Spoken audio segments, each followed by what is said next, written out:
ಧಮ್ಕಿ ವೀರ ರಾಜೀವ್ ಗೌಡ ಎಲ್ಲಿದ್ದಾನೆ? ಇಷ್ಟು ದಿನ ಆಯಿತು, ಎರಡೆರಡು ಎಫ್ಐಆರ್ ದಾಖಲಾಗಿದೆ. ಎಲ್ಲಿಗೆ ಹೋಗಿದ್ದಾನೆ? ಎಲ್ಲಿ ತಲೆಮರೆಸಿಕೊಂಡಿದ್ದಾನೆ?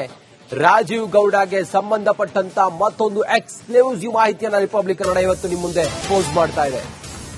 ರಾಜೀವ್ ಗೌಡ ಎಲ್ಲಿ ಹೋಗಿದ್ದಾನೆ, ಏನ್ ಮಾಡಿದ್ದಾನೆ? ಪೌರಾಯುಕ್ತಗೆ ಧಮಕಿ ಹಾಕಿದ ಪ್ರಕರಣದಲ್ಲಿ ರಾಜೀವ್ ಗೌಡಗೆ ಸಂಬಂಧಪಟ್ಟ ಹಾಗೆ ಎಕ್ಸ್ಕ್ಲೂಸಿವ್ ಡೀಟೇಲ್ಸ್ ರಿಪಬ್ಲಿಕ್ ಕನ್ನಡದಲ್ಲಿ. ಮಹಿಳಾಧಿಕಾರಿಗೆ ಜೀವ ಬೆದರಿಕೆ ಹಾಕಿದ್ದ ರಾಜೀವ್ ಎಲ್ಲಿದ್ದಾನೆ, ಎಲ್ಲಿ ಹೋಗಿದ್ದಾನೆ, ಏನ್ ಮಾಡ್ತಿದ್ದಾನೆ? ರಾಜೀವ್ ಗೌಡಗೆ ಸಂಬಂಧಪಟ್ಟಂತ ಎಕ್ಸ್ಕ್ಲೂಸಿವ್ ಮಾಹಿತಿ ರಿಪಬ್ಲಿಕ್ ಕನ್ನಡದಲ್ಲಿ. ಧಮ್ಕಿ ವೀರನ ಮತ್ತೊಂದು ಬಿಗ್ ಸ್ಟೋರಿ.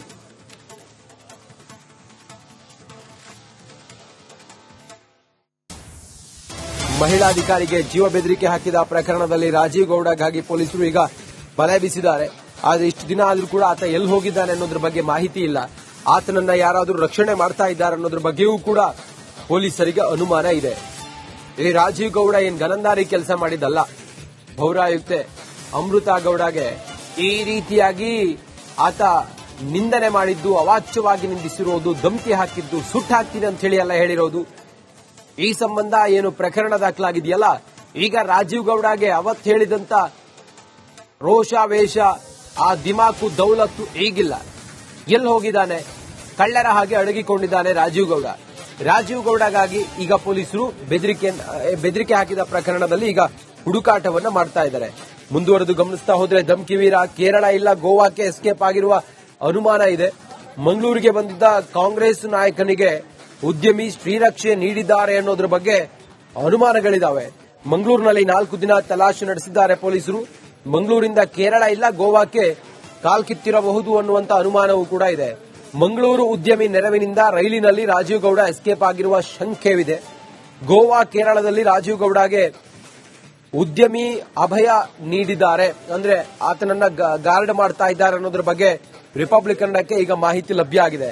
ಉದ್ಯಮಿ ನೆರವಿನಿಂದ ನೆರೆ ರಾಜ್ಯದಲ್ಲಿ ರಾಜೀವ್ ಗೌಡ ಠಿಕಾಣಿಯನ್ನ ಹೂಡಿದ್ದಾನೆ ಅನ್ನೋದ್ರ ಬಗ್ಗೆಯೂ ಕೂಡ ರಿಪಬ್ಲಿಕ್ ಕನ್ನಡಕ್ಕೆ ಎಕ್ಸ್ಕ್ಲೂಸಿವ್ ಆಗಿ ಮಾಹಿತಿ ಲಭ್ಯ ಆಗಿದೆ.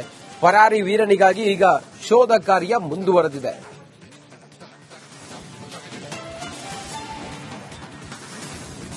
ಈ ಕುರಿತಾಗಿ ನಮ್ಮ ದಕ್ಷಿಣ ಕನ್ನಡದ ಪ್ರತಿನಿಧಿ ದಿನೇಶ್ ಕಾಶಿಪಟ್ನ ಈಗ ನಮ್ಮ ಜೊತೆ ನೇರ ಸಂಪರ್ಕದಲ್ಲಿದ್ದಾರೆ. ದಿನೇಶ, ರಾಜೀವ್ ಗೌಡ ಮತ್ತೆ ಮಂಗಳೂರು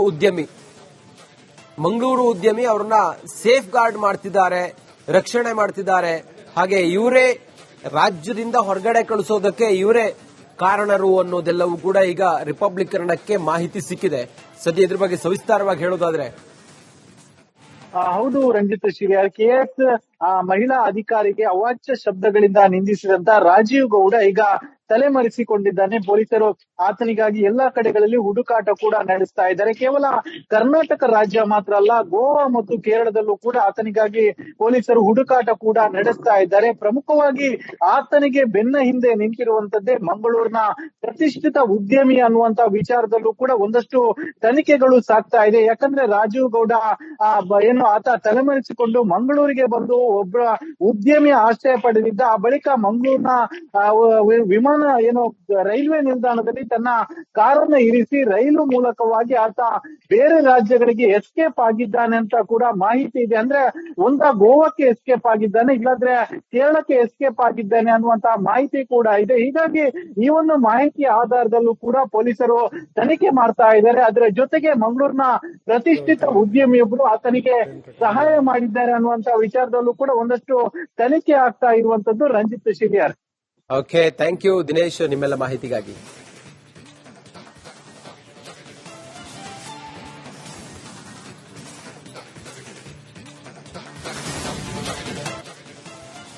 ಧಮ್ಕಿ ವೀರ ರಾಜೀವ್ ಗೌಡ ಎಲ್ಲಿದ್ದಾನೆ? ಇಷ್ಟು ದಿನ ಆಯಿತು, ಎರಡೆರಡು ಎಫ್ಐಆರ್ ದಾಖಲಾಗಿದೆ. ಎಲ್ಲಿಗೆ ಹೋಗಿದ್ದಾನೆ? ಎಲ್ಲಿ ತಲೆಮರೆಸಿಕೊಂಡಿದ್ದಾನೆ?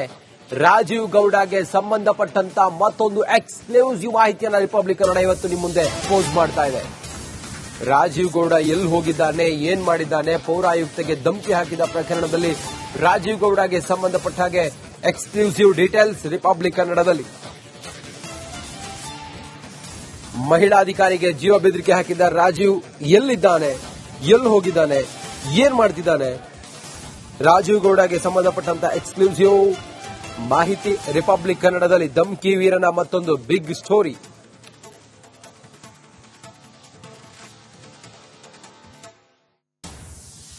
ಮಹಿಳಾಧಿಕಾರಿಗೆ ಜೀವ ಬೆದರಿಕೆ ಹಾಕಿದ ಪ್ರಕರಣದಲ್ಲಿ ರಾಜೀವ್ ಗೌಡಗಾಗಿ ಪೊಲೀಸರು ಈಗ ಬಲೆ ಬೀಸಿದ್ದಾರೆ. ಆದರೆ ಇಷ್ಟು ದಿನ ಆದರೂ ಕೂಡ ಆತ ಎಲ್ಲಿ ಹೋಗಿದ್ದಾನೆ ಅನ್ನೋದ್ರ ಬಗ್ಗೆ ಮಾಹಿತಿ ಇಲ್ಲ. ಆತನನ್ನ ಯಾರಾದರೂ ರಕ್ಷಣೆ ಮಾಡ್ತಾ ಇದ್ದಾರೆ ಅನ್ನೋದ್ರ ಬಗ್ಗೆಯೂ ಕೂಡ ಪೊಲೀಸರಿಗೆ ಅನುಮಾನ ಇದೆ. ಈ ರಾಜೀವ್ ಗೌಡ ಏನ್ ಗನಂದಾರಿ ಕೆಲಸ ಮಾಡಿದ್ದಲ್ಲ. ಪೌರಾಯುಕ್ತೆ ಅಮೃತಾ ಗೌಡಗೆ ಈ ರೀತಿಯಾಗಿ ಆತ ನಿಂದನೆ ಮಾಡಿದ್ದು, ಅವಾಚ್ಯವಾಗಿ ನಿಂದಿಸಿರುವುದು, ಧಮಕಿ ಹಾಕಿದ್ದು, ಸುಟ್ಟು ಹಾಕ್ತೀನಿ ಅಂತ ಹೇಳಿ ಎಲ್ಲ ಹೇಳಿರೋದು. ಈ ಸಂಬಂಧ ಏನು ಪ್ರಕರಣ ದಾಖಲಾಗಿದೆಯಲ್ಲ, ಈಗ ರಾಜೀವ್ ಗೌಡಗೆ ಅವತ್ತು ಹೇಳಿದಂತ ರೋಷಾವೇಶ, ಆ ದಿಮಾಕು, ದೌಲತ್ತು ಈಗಿಲ್ಲ. ಎಲ್ಲಿ ಹೋಗಿದ್ದಾನೆ? ಕಳ್ಳರ ಹಾಗೆ ಅಡಗಿಕೊಂಡಿದ್ದಾನೆ ರಾಜೀವ್ ಗೌಡ. ರಾಜೀವ್ ಗೌಡಗಾಗಿ ಈಗ ಪೊಲೀಸರು ಬೆದರಿಕೆ ಹಾಕಿದ ಪ್ರಕರಣದಲ್ಲಿ ಈಗ ಹುಡುಕಾಟವನ್ನ ಮಾಡ್ತಾ ಇದ್ದಾರೆ. ಮುಂದುವರೆದು ಗಮನಿಸ್ತಾ ಹೋದ್ರೆ ಧಮ್ಕಿ ವೀರ ಕೇರಳ ಇಲ್ಲ ಗೋವಾಕ್ಕೆ ಎಸ್ಕೇಪ್ ಆಗಿರುವ ಅನುಮಾನ ಇದೆ. ಮಂಗಳೂರಿಗೆ ಬಂದಿದ್ದ ಕಾಂಗ್ರೆಸ್ ನಾಯಕನಿಗೆ ಉದ್ಯಮಿ ಶ್ರೀರಕ್ಷೆ ನೀಡಿದ್ದಾರೆ ಅನ್ನೋದ್ರ ಬಗ್ಗೆ ಅನುಮಾನಗಳಿದಾವೆ. ಮಂಗಳೂರಿನಲ್ಲಿ 4 ದಿನ ತಲಾಶೆ ನಡೆಸಿದ್ದಾರೆ ಪೊಲೀಸರು. ಮಂಗಳೂರಿಂದ ಕೇರಳ ಇಲ್ಲ ಗೋವಾಕ್ಕೆ ಕಾಲ್ಕಿತ್ತಿರಬಹುದು ಅನ್ನುವಂತ ಅನುಮಾನವೂ ಕೂಡ ಇದೆ. ಮಂಗಳೂರು ಉದ್ಯಮಿ ನೆರವಿನಿಂದ ರೈಲಿನಲ್ಲಿ ರಾಜೀವ್ ಗೌಡ ಎಸ್ಕೇಪ್ ಆಗಿರುವ ಶಂಕೆವಿದೆ. ಗೋವಾ ಕೇರಳದಲ್ಲಿ ರಾಜೀವ್ ಗೌಡಗೆ ಉದ್ಯಮಿ ಅಭಯ ನೀಡಿದ್ದಾರೆ, ಅಂದ್ರೆ ಆತನನ್ನ ಗಾರ್ಡ್ ಮಾಡ್ತಾ ಇದ್ದಾರೆ ಅನ್ನೋದ್ರ ಬಗ್ಗೆ ರಿಪಬ್ಲಿಕ್ ಕನ್ನಡಕ್ಕೆ ಈಗ ಮಾಹಿತಿ ಲಭ್ಯ ಆಗಿದೆ. ಉದ್ಯಮಿ ನೆರವಿನಿಂದ ನೆರೆ ರಾಜ್ಯದಲ್ಲಿ ರಾಜೀವ್ ಗೌಡ ಠಿಕಾಣಿಯನ್ನ ಹೂಡಿದ್ದಾನೆ ಅನ್ನೋದ್ರ ಬಗ್ಗೆಯೂ ಕೂಡ ರಿಪಬ್ಲಿಕ್ ಕನ್ನಡಕ್ಕೆ ಎಕ್ಸ್ಕ್ಲೂಸಿವ್ ಆಗಿ ಮಾಹಿತಿ ಲಭ್ಯ ಆಗಿದೆ. ಪರಾರಿ ವೀರನಿಗಾಗಿ ಈಗ ಶೋಧ ಕಾರ್ಯ ಮುಂದುವರೆದಿದೆ.